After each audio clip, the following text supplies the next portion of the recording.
less than 25% of people diagnosed with an anxiety disorder achieve full remission. That's according to the National Institutes of Health.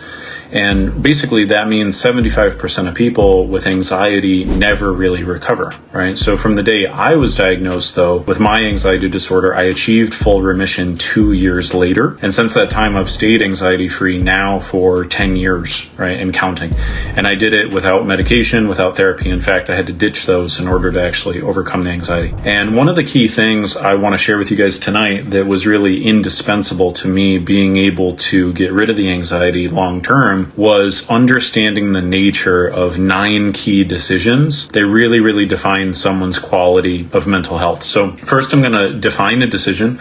We're going to kind of explain exactly what we mean, because you might think, oh, okay, I know exactly what that means, but we're going to define it a little bit differently. And then I'm going to be walking through each one of the 9. Okay. So there's a quote I heard many years ago, which was decisions equal destiny. And that's what I want you to kind of think about. So we all know stories of people who maybe grew up in an environment where they didn't have a lot of resources. You know, really the cards were stacked against them, so to speak. But through a series of very wise strategic decisions, they ended up in a really, really good place, right? They ended up making something really amazing of themselves. They might be successful, not just financially or career-wise, but they might be very successful in terms of their relationships, their quality of life. They might be happy versus other people that we've met who are given lots and lots of resources. They, theoretically had the cards stacked in their favor, but they end up making a series of poor decisions. And through a series of those poor decisions, they end up not successful, right? And I mean in every sense of the word, not successful financially, not successful career-wise, not successful emotionally. Their relationships might be quite poor. And what I've learned over the years is the absolute ineffable truth behind this idea that decisions equal destiny. What I learned more and more and more, especially in the context of mental health, is that yes, you could have been born to a crappy set of parents who were neglectful or abusive or maybe even abandoned you. But if you make the right strategic decisions, if you understand, in fact, just a couple key decisions that you need to make, you can live a very, very happy life that is very well adjusted. You can end up functioning in daily life, no problem. Of course, it matters if you experienced trauma in the past. I'm not here to say that the past doesn't matter, but what matters infinitely more are these 9 decisions. And right now, we're coming up on 650 client success stories where we've had full anxiety and or depression recoveries. And what I've learned in just all of that experience, I've now had over 12,000 hours of coaching people with mental health challenges. And what I've seen time and time and time again is that you could have had a really, really privileged set of circumstances, background, but you could end up failing to strategically use these 9 decisions in the right way, and you could be riddled with anxiety or depression. Versus you could come from the most atrocious, horrific backgrounds, and this is obviously where a lot of my clients start, is they did have a background that caused a lot of their mental health challenges, but then they slowly but steadily take control of these 9 things, and they really truly get exceptional, extraordinary mental health. No one's ever going to have perfect emotions, right? No one's ever going to have like 0 negative thoughts or feelings, but they're able to get rid of the chronic, repetitive, challenging you to function type of stuff, right? They're really able to have really, really exceptional mental health. And so that's what I just want you to really understand. But the key thing is most decisions that we make are subconscious. So let me explain it this way. You ever had the experience where you're driving across town, say you're going to the grocery store, and you basically zone out, right? And then you pull up to the grocery store and you kind of think to yourself like, oh my gosh, I don't even remember driving myself here. Have you ever had that sensation? Or you do any sort of thing absent-mindedly, like some sort of hobby or whatever. Maybe you just get into flow at work and you're like, I don't even remember sending those emails. But it would be silly if we said that you didn't send those emails or drive your car. It's not like you had a literal out-of-body experience. It's just that you were making decisions, right? When you were driving your car, you were the one making decisions, but you were making decisions subconsciously. Right? You were turning left and turning right and responding to triggers, and your brain was basically on autopilot going, okay, I know where to go here and I know where to go here. And then you ended up where you needed to go. And what most people don't realize is most decisions are subconscious. And so the 9 decisions I'm going to be walking you through today are primarily subconscious decisions.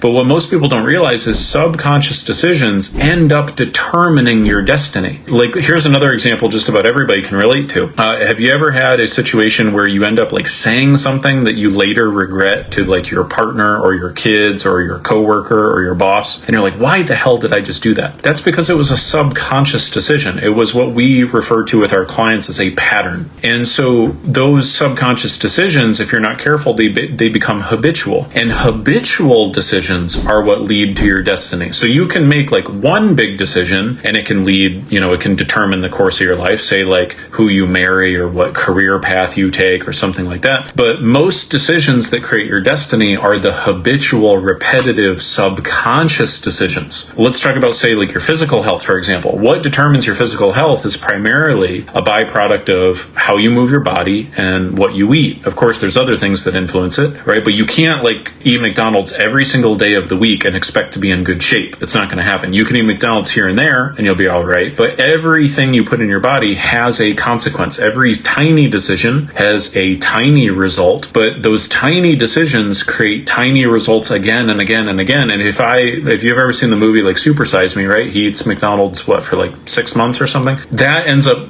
shaping his destiny, right? And thankfully he stopped doing that, right? But if he didn't stop doing that, he would have had a very different destiny. He probably would have died younger. My whole point is just that the decisions stack up. The decisions add up. And so most of our decisions are subconscious, but our decisions are determining our destiny more than anything else. And I want to define decision in one specific way for you too, and then we're going to dig into the meat of this stuff, okay? So the Latin root of the word decision is de cadere.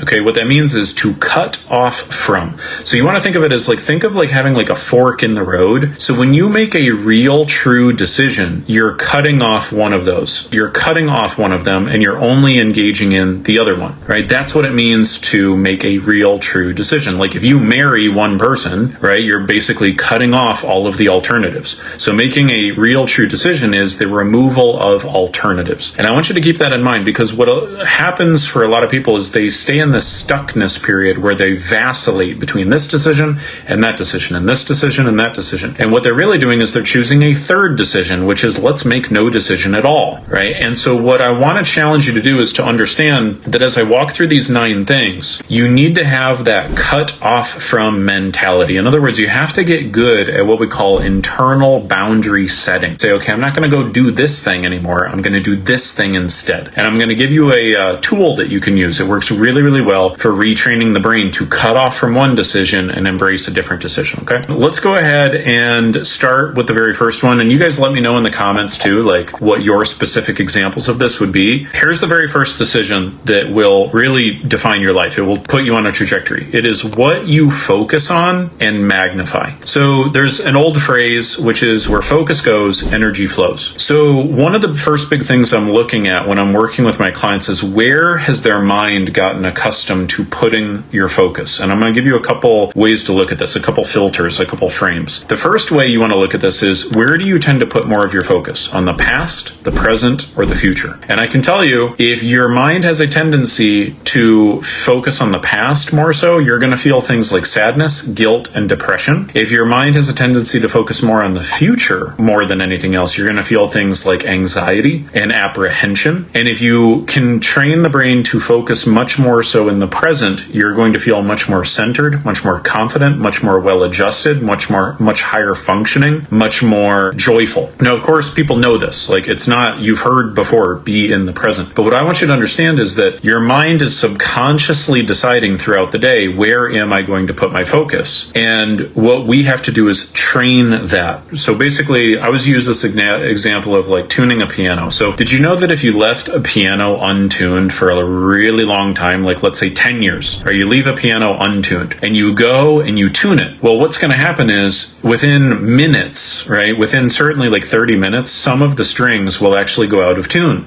because you've left it out of tune for 10 years. So the strings have bent a particular direction. So even though you tune it, all of a sudden that natural tendency is it's going to want to bend in the opposite direction, right, to get out of tune again. So then you got to come back the next day and tune it. Then you got to come back 2 days later and tune it again. And then 3 days later later and tune it again, and then a week, and then 2 weeks, and then 4 weeks. And then after a while, you only have to tune it every so often, because now the piano is naturally in tune. You've naturally bent the strings to now stay in tune rather than out of tune. Well, I want you to keep that metaphor in mind as we go through this list of 9, because if your mind is focused on the past, it just means that your strings are out of tune. It means that your brain has literally conditioned itself to have a predisposition to focusing on the past. If you focus on the future more than the present, same exact thing. So think of these as a spectrum, basically. Don't think of it as binary. Don't think of it as like, okay, well, I need to stay in the present 100% of the time. No one stays in the present 100% of the time. I don't. But I do stay in the present moment, I would say, certainly 75, 80% of the time. Right now, it wasn't always that way. My mind used to focus more on the past and more on the future, but I had to train it, right? So it's a decision. Yes, your mind is making these subconscious decisions to focus where it tends to focus, but you can train it to do differently. And that's what I want you to understand. Okay, the second frame I'm going to give you, this is like 1B, if you like. So 1A is, do you focus on the past, present, or future?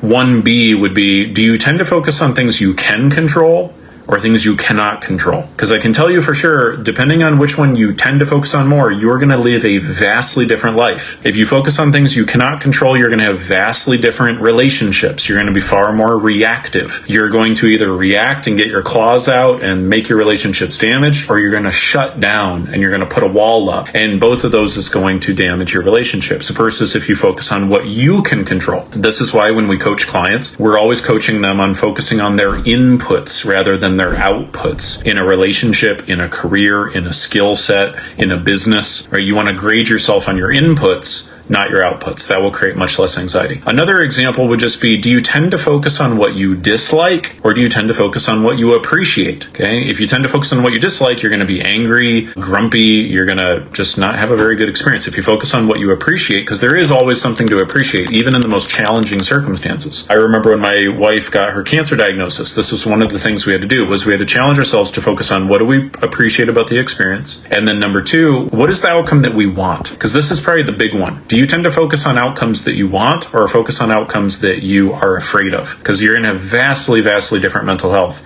depending on which one of those two that you do. So that's the first one. What do you focus on / magnify? Because whatever you focus on magnifies. If you focus on everything that's going wrong, then you're going to magnify what's going wrong in your life. If you focus on what's going right in your life, you're going to magnify what's going right. If you focus on the desirable outcomes you want, you will get more of those outcomes that you want. If you allow your mind to continue to train itself to focus on the outcomes you're afraid of, then you're going to continue to be afraid. So that's a key thing that we got to do. You must take control of where you put your focus. That's the first big decision that will really define your life. Number 2, this is kind of the same thing, but in reverse. Okay, the second key decision that will really determine your mental health and your quality of life is what you delete. Okay, what you delete and remove energy from, because trust me, there is some shit that just needs to get deleted. Now, let me be very clear. Deletion is not the same thing as repression. Okay, so I'm not talking about repression. Repression is when there is something that needs to be processed, but you are refusing to process it. Okay, that's what repression is. So you're refusing to get it out in the air, write it down, use a tool on it, get some help, get some coaching, whatever. You're not processing it. If you're repressing, that's very, very unhealthy. That's basically the equivalent of having like a big giant rock in your shoe that you refuse to remove.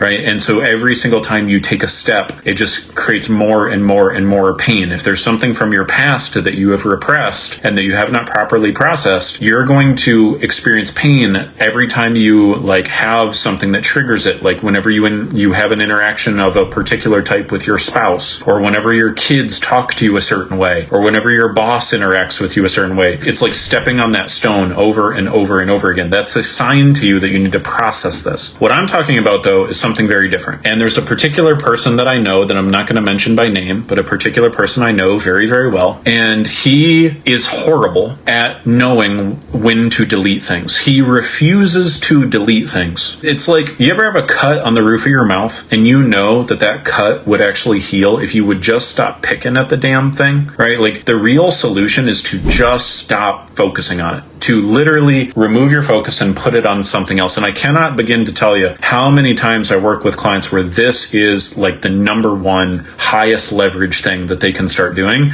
is just become aware of what are they giving their focus to, that they're giving too much of their focus to, and put it somewhere else. Some common sources, by the way, number one would be on things that other people do that you don't like. Okay. Number two would be the news. Okay. This has been huge this past year. People are giving way too much focus to global external events that they can do nothing. Well, I don't want to say you can't do anything about, but like, and I come from political activism, so I'm all about like, stepping in and doing something if you don't agree with it. But put your focus on what you're going to do to make something better. Don't put your focus on something that's going to make it worse. You get what I mean? Like, don't put your focus on, oh my gosh, can you believe this thing that they're doing across the world? I just can't. I'm just all in a tizzy about it. It's like, either put your focus on how you're going to make it better, or don't focus on it at all, is really kind of my philosophy. It's a little extreme, but it's generally a good rule of thumb. So just, there's things that you can just delete. Like, you don't need to replay the thing that your mom or dad said to you when you were 8 years old, like from 40 years ago. You just don't need to keep replaying that, right? Like, put it in the delete folder. It just doesn't serve you any good. Your mom or dad had their own patterns. They had their own issues. They were doing the best they could. Like, forgive it, move on, and focus on the things that really matter in your life right now, right? So there's just things that you need to decide to move to the delete folder. And that would be a key thing. Refusing to delete something will very, very much like be a detriment to your mental health. So I very much encourage you to do that. Okay, number three, third decision that you need to make. And by the way, as I said before, a lot of these are subconscious, right? It's not like you're purposefully becoming your own abuser by replaying the stuff from 30 years ago, and now you're replacing like your abusive father or mother, right? Like, I know that you're not consciously doing that, but you need to become aware that you're subconsciously doing that, and you need to refuse to do it anymore and set a new boundary with yourself and say, no, I'm done with that. I'm closing that folder, right? I'm focusing on the new chapter of my life, not that old chapter anymore. The third decision that will impact your mental health and quality of life is what you tell yourself. Okay, what you tell yourself. Your language is hugely, hugely powerful in terms of determining your quality of life. Okay, we even use a mantra with our clients, which is always check the language. Okay, always check the language. There's a little tool, I've taught it in other places. We call it the thought cycle. Every thought leads to a feeling. Every feeling leads to an action. Every action leads to a result. Results tend to lead to more thoughts. That's basically the cycle that people repeat over and over and over again. And those are the subconscious decisions that determine your life. What you think, which determines how you feel, which determines the actions you take, which determines the results you get. That is what is causing you to have the results that you are getting. If you don't have good results with your physical health, it's because you have a thought cycle going on. If you don't like the results that you're getting because in your career, you have a thought cycle going on. And if you're getting good results in those areas, it's because you have a positive thought cycle going on. So the first key thing that people don't take control of, which you totally have the power to take control of, it's just something that you're not used to taking control of, is what you say to yourself, the words that you use. Every word has emotional energy attached to it. And if you're feeling anxious, it's because I guarantee you, if you're feeling regularly anxious, you have at least 5 to 6 things that you say to yourself on a regular basis, and you are probably even aware of some of them that trigger you to feel anxious, and you're refusing to set a boundary with yourself. So the little thing that we give to our clients as a tool to start to do this, I mean, we prescribe for them and tell them all of the exact words to stop doing and exactly what to do instead. But one of the things that helps with implementation of that is something that we call if-then planning. And I guess I was going to save this for the end, but I'll just give it to you right now. This is a simple little thing that you can use for all 9 of these decisions. Makes it way easier to implement. And so the template for the if-then planning is this. When X occurs, don't do Y anymore. Do Z instead. Okay? So when X occurs, I'm not going to do Y anymore. I'm going to do Z instead. So X is the trigger. Y is your old negative pattern. So it could be what you focus on or what you tell yourself or whatever. And then Z is your new pattern. What are you replacing it with? with. So for example, you could say, maybe you become aware that you call yourself like a failure or a loser regularly. I don't know. It's just the first example that came to mind. So let's say you have a habit of whenever you make a mistake, you go, gosh, I'm such a loser. And you know that's bad. And you know every time you tell yourself that, it tanks your self-esteem, makes you feel horrible, makes you feel anxious, makes you feel depressed. So we now need to get rid of that language. If we just go, okay, you know what? I'm going to be kinder to myself. I'm going to be nicer to myself this week. That doesn't go so well because that's a general description. That's kind of like saying, man, I'm overweight. I need to get in shape. I need to exercise this week. That's good. There's a good intention behind that. But unless you give your brain specific instructions on exactly what to do, it has a really tough time switching out of one pattern and switching into another. And so this if-then planning works really, really well for pattern modification. So what you'd want to do is you need to identify what is the why, what is the negative pattern that needs to get eliminated. And you basically prescribe for yourself the alternative. So you could say, okay, when X occurs, so whenever I make a mistake in the future, I'm not going to call myself a failure anymore. Instead, I'm going to remind myself that I'm learning how to succeed. Right there. So you change that language. Instead of I'm a failure, now every time you make a mistake, you say, I'm learning how to succeed.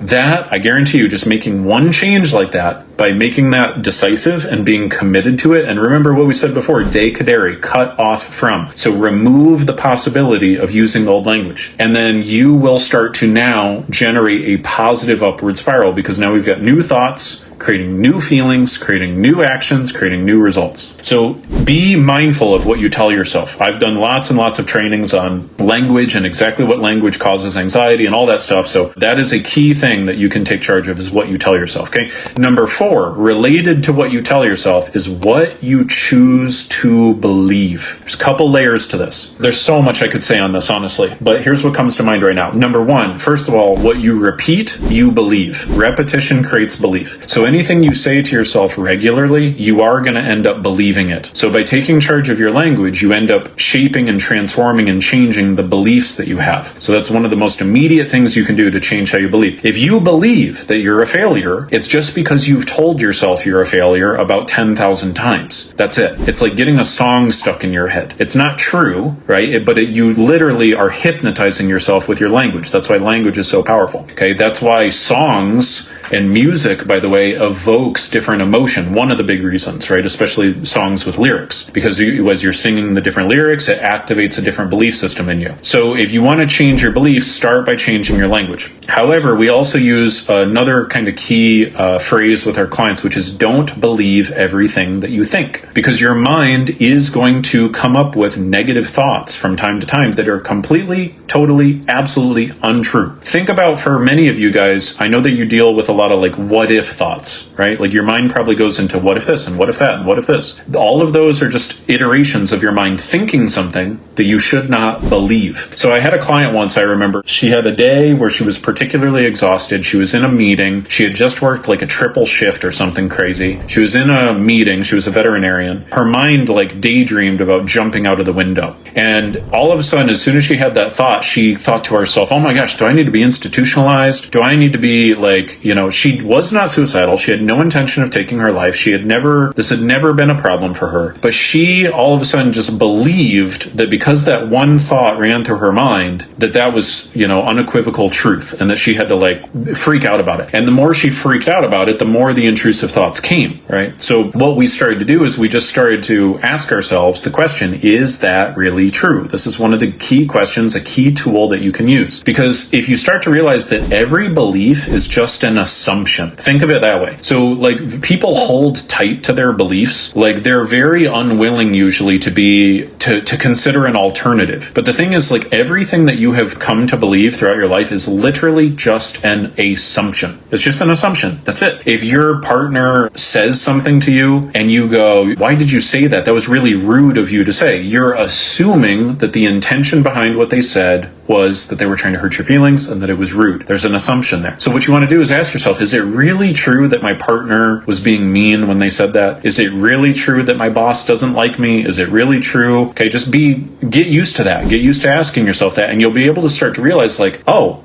No, it's not absolutely true. Here's another thing that you can do. I like to give my clients this frame. I like to ask them, what is your life like when you believe XYZ? And what would your life be like if you refused to believe XYZ? And so what you can do is you can start to realize that every belief, remember, every belief creates a feeling, creates an action, creates a result, right? Creates a destiny. So we want to be very intelligent with the beliefs that we choose to believe because it's taking you in a particular direction. So what I'll ask people to do is go, okay, when you believe that, what does it make you feel? What does it make you want to do? And then what kind of results do you get? What kind of thought cycle does that generate? And where is that going to take you 10 years from now? How is that going to do with your marriage? How is that going to do with your career? How is that going to do with your relationship with your kids if you continue to believe that? And then I give them a silly little metaphor. Some of you will know this movie. One of my favorite movies when I was a kid, Men in Black. Okay, the original is the best. And they had this little device. They called it the deneuralizer, right? They flash this little beam of light in front of your eyes and you forget that you saw any aliens. And then they tell you what the actual quote truth is or whatever. So what I like to do is imagine you have a deneuralizer. And I say, okay, you're making this assumption that your partner doesn't want to be with you, for example. What is life like when you believe that? How do you react to your partner? How do you feel, etc.? Where's that going to take you 90 days from now? And then I say, okay, let's imagine you got deneuralized. And let's assume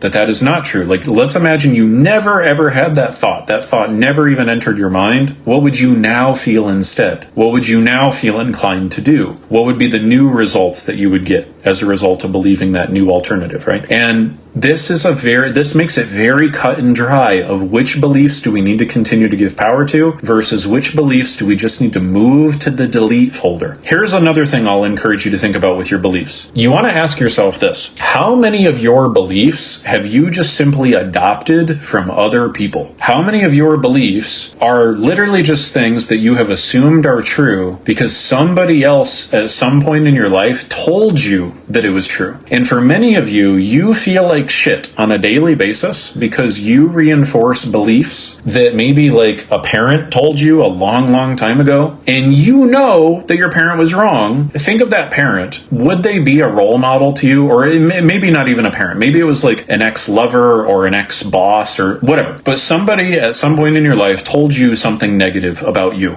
I guarantee you that. Right? And many of you have come to believe it. Like, I'm a loser, I'm a failure, I'm unlovable, I'm not enough, whatever. But that person who told you that, let me ask you, does that person have a good life? Like, do you actually want to be like that person? Because you should only ever listen to the advice of people who have things that you want, right? You should only follow the advice of somebody who's living a life adjacent to what you want, or at least they've mastered a particular area. That's the only opinion you should care about. Because the person who has what you want is operating from a certain set of beliefs. And I guarantee you, if there's something that you want but you don't have, it's because you have at least one limiting belief in the way.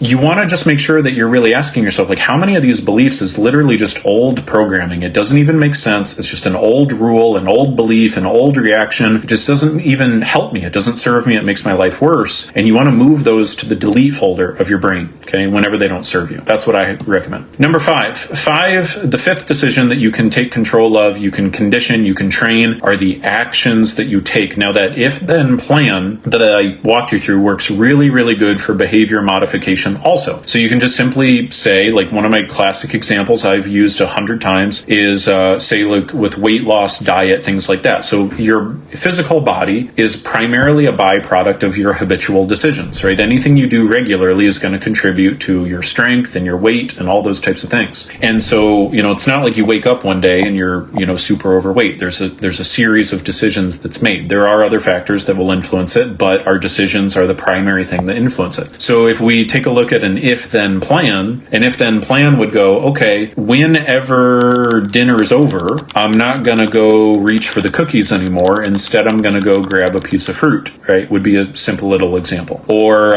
whenever I feel snacky in the afternoon, I'm actually going to go drink a good amount of water, right? Instead, to satiate myself, right? So you can create if-then plans to slowly create like a stair-step process where you slowly get to the results that you want. It works really well that way. You can do this with changing your reactivity to other people. You can do this with literally the language that you say to yourself. You can do it with all sorts of stuff. Okay. So I'm not going to dwell on that. There's plenty of other trainings I've done that go into more detail there. Okay. Number 6. The sixth decision you can take control of is what you ask yourself. Okay. The questions that you ask yourself. This is a little more advanced, a little more nuanced, but almost everybody has a habit of using habitual questions. In fact, everybody has what is referred to as a primary question. A primary question is something that you ask yourself more than any other question. And that question, therefore, has a huge power in terms of what it causes you to focus on, what it causes you to believe about yourself. My old primary question was, will I ever be good enough? I asked that question subconsciously more often than any other question. And it caused me to feel like I was never going to be good enough. I was never going to measure up. And those feelings made me, therefore, not take good, decisive actions. And that led to really, really poor, bad results. And on the cycle continued. What I had to decide to do was to change the primary question that I asked myself, to literally delete that old question and say, I'm not going to ask myself that question anymore because there's no good that comes from asking that question. And instead, what I'm going to do is I'm going to ask myself a better question, right? And the question that I use now is, how can I make a positive difference today? That's the new question that I use. So you can change that. It changes the whole trajectory of your life, okay? The seventh decision that you can change, that will change the trajectory of your life, certainly change your mental health, is what you value, okay? So what you value. So here's what I mean by that. There is a set of values that is hardwired into your nervous system right now. And the metaphor that we use is, we call it the goals of the game of life, okay? So for example, some of you might be chasing after things like approval, validation, trying to be certain of everything all the time, trying to be in control of everything all the time, trying to feel safe all the time, things of that nature. Usually anxiety comes from things like that, trying to achieve things all the time, trying to be perfect, trying to please other people. Those are like the big ones, okay? And so what tends to happen for people is they are chasing after, for example, like approval, then trying to feel good enough, then security, then peace of mind, in kind of an order like that. And that's just one sampling. So what will happen for that person is, unless they feel approval, they don't feel good enough. If they don't feel approval and good enough, they never feel safe. If they don't feel approval, good enough, and safe, they never ever will feel peace of mind. So your brain has a hierarchy. It has an order of things that it's trying to go after. In other words, your brain has decided throughout your life that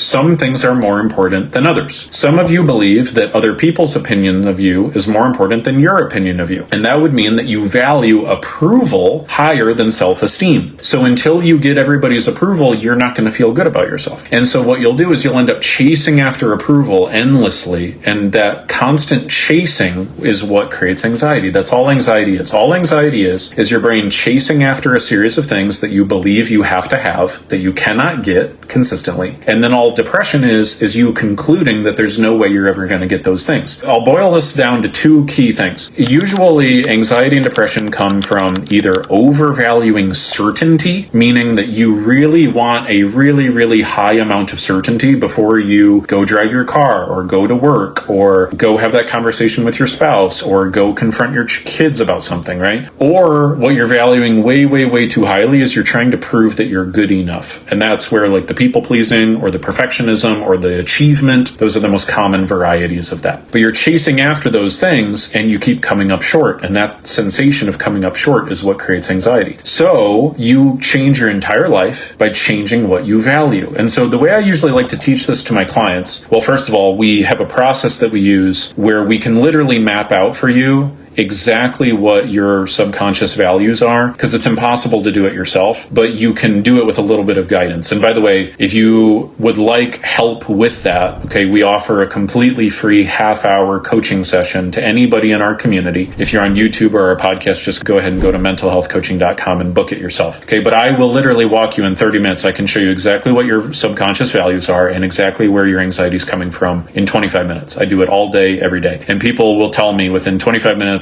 that we covered more ground than they covered in 3-4 years of therapy. Anyway, that's a free invitation, no strings, no cost, no catch. Just if you want to do that, let us know. But anyway, you can change your values. And the way I like to teach this to clients very often is I'll say, think about one of your favorite movies. Okay, think about one of your favorite movies. And for me, I'm going to think about, let's do Titanic. Okay, everyone's seen Titanic. Okay, so here's what's fascinating about Titanic. Titanic is all about values. That's it. When you start off with Titanic, you got Jack and I don't remember the woman's name. I want to say it's Elizabeth or something. But Jack has a very, very different set of values. There's basically like these two sides of society, right? There's like the lower class people, like Jack is obviously lower class, and then there's the hoity-toity upper class people, like the main character's mom, and then the guy that the mom is trying to get the main character to marry, right? This jerk, just total ass of a guy. And the guy that she is betrothed to, his values are very, very clear. Like, he values significance at the top and certainty at the top, right? He wants to control things. That's very clear.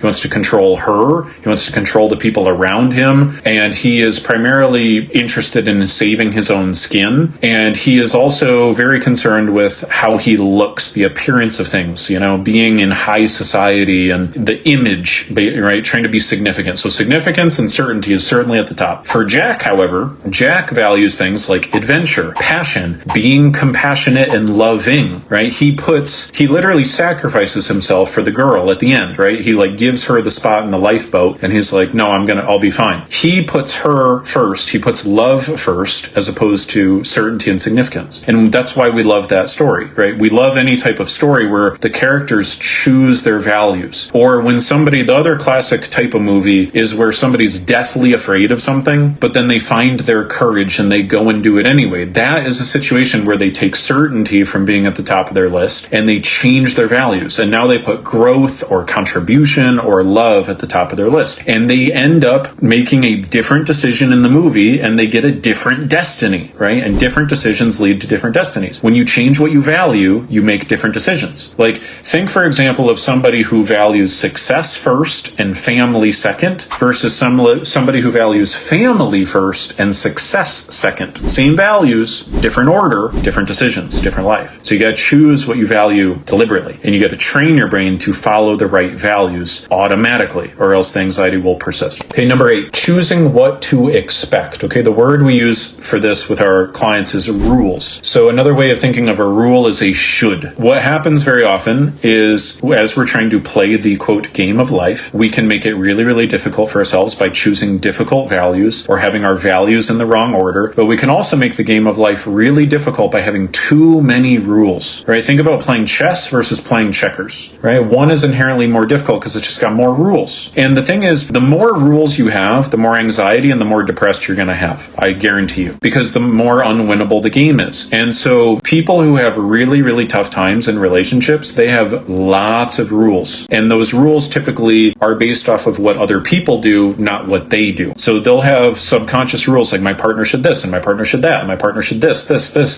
and they can never do this and this and this and this and this. And so what that creates is a situation where your partner feels like they're walking through a landmine field with you all the time. They don't know how to win. And if they don't know how to win, they're going to leave. And then you're going to go, well, they were just a narcissist.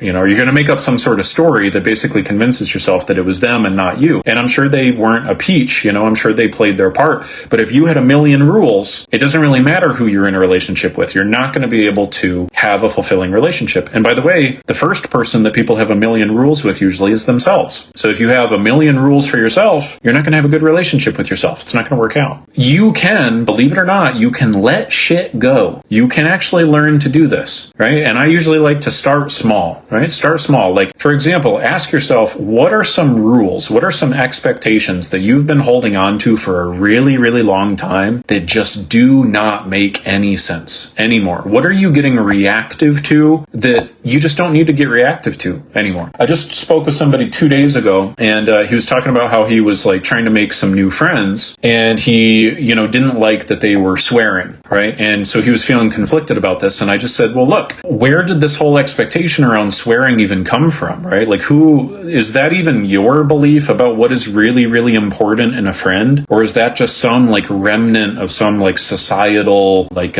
proxy for morality, right? And what I think we kind of arrived at by the end of the call is that was just an old rule. That was just an old rule that deserved to be let go. Because if you didn't let go of it, it was going to make connecting with other people way more difficult. So that's what we want to do, is change what we expect. If you change what you expect, you'll have a very different life, okay? And number 9, the final one, is how you choose to get your needs met. Okay, so there are 6 key needs that drive all human behavior. the thing is that you can get those needs met in empowering ways and disempowering ways. I'll cover just one or two as an example. So one of the needs that many of you guys can relate to is the need for certainty. Okay, every human being requires some amount of certainty. However, people with lots of anxiety tend to value certainty way, way, way too high on their list. And you will feel anxiety in direct proportion to how much certainty you require. And the thing about certainty is there are lots of ways to get your need for certainty met in an empowering way. So for example, you could save money. That's a way to create certainty. You could invest your money. You could have a financial plan.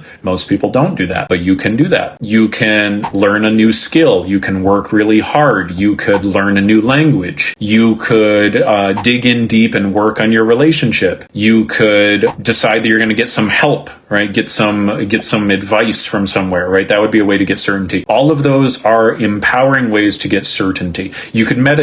For some of you who are religious, you could pray. I don't personally do that, but you could do that. That's a way to get certainty. Okay, so there's empowering ways to get certainty, and then there's disempowering ways to get certainty. Some other ways I could reclaim a sense of certainty is I could try to control everything and everyone. I could focus on the past a lot to try to get certainty and go, oh gosh, what if I did this and what if I did that? And that's going to be horrifically ineffective for creating certainty, but I can try that. I could try to predict the future. That's going to create a lot of anxiety and not work very well. I could try to have a ton of rules that other people have to follow. Okay, that's going to not go so well. I could self-medicate myself with drugs or alcohol, or I could have an unhealthy relationship with social media where I basically numb myself. We call these adult pacifiers, right? So I could do something like that. Those are going to be negative ways to meet your need for certainty. A classic one that I see for people very often is they will decide that they're going to leave their relationship because they just feel that being single is going to be more certain. And it would be. Being single is more certain, but it's also less fulfilling. And I'm not saying everybody has to stay in every relationship forever, but I'm just saying that you don't want to default to that just because it's the easy way out, right? Like the path of least resistance is never going to make you proud or fulfilled. We have to choose how we get our needs met, and we want to choose empowering vehicles. I'll cover one more need. The other one that those of you with anxiety can relate to a lot is the human need to feel significant or to feel good enough. We all need to feel significant, but if you put significance at the top of your list, you're going to feel very insignificant. Okay, if you make it your number one priority to feel significant all the time, you're going to feel horrible about yourself, I guarantee. So there's empowering ways to get the need for significance met. So the way we can feel significant is we could say like really show up for our kids, right? Like we could really be there as a parent and that could make us feel significant. Or we could really be there for our spouse and we could really feel confident that we're really being a good husband or wife or whatever. We could work real hard. We could learn new skills. We could read a book. We could join a club. You know, another way people get significance, I'm showing it right here, is sports teams, right? That's a way to feel significant, right? It's a way to meet all of your needs, actually. It's a way to feel certainty, right? Because watching a sport is like a guaranteed certain way to feel something. It will give you escapism from whatever stuff you're stressing out about, and you'll feel significant. Oh, our team is the best. Oh, we beat you in 94. We beat you, you know, whatever. It gives you significance. And you feel connection, which is another human need with other people. You feel like you're a part of a tribe. But anyway, there's disempowering ways to meet the need for significance, like tearing people down, being argumentative, making fun of people, trying to feel that you're taller by pushing them down, getting in Facebook arguments. That's another thing people do. Arguing with people about politics. That's a common one going on these days lately. Here's another one. Powerlessness is the ultimate power. And this is a big one people do. So people they indulge in powerlessness and they go, you hurt my feelings. You did this, you did that 10 years ago. That's a way to get significance over somebody else. So those are all disempowering ways to do it. A empowering way would be the ones I mentioned before. So you want to choose empowering vehicles. So one question you want to ask yourself are, what are your primary vehicles for getting your needs met? And I'll tell you, the biggest thing that human beings are addicted to for getting their needs met is problems, right? Because if you're the type of person who's got a big, giant problem and you're always talking about how big your problem is, then you've got total significance because your problem is not a tiny problem. It's a big, giant problem. We're not letting that cut on the roof of our mouth heal. We're reopening it every single day because it's a big, giant problem. And then number two, we get a sense of certainty by just thinking about our problem over and over and over again instead of just taking responsibility, stepping up, and doing what we got to do. Okay. So those are the 9 decisions that will impact your quality of life. Use the if-then planning to use this. Let me know in the comments which of these 9 resonates with you most and you're going to take control over. If you'd like a free session, go to mentalhealthcoaching.com if you haven't taken us up on that before. And thanks for tuning in, guys.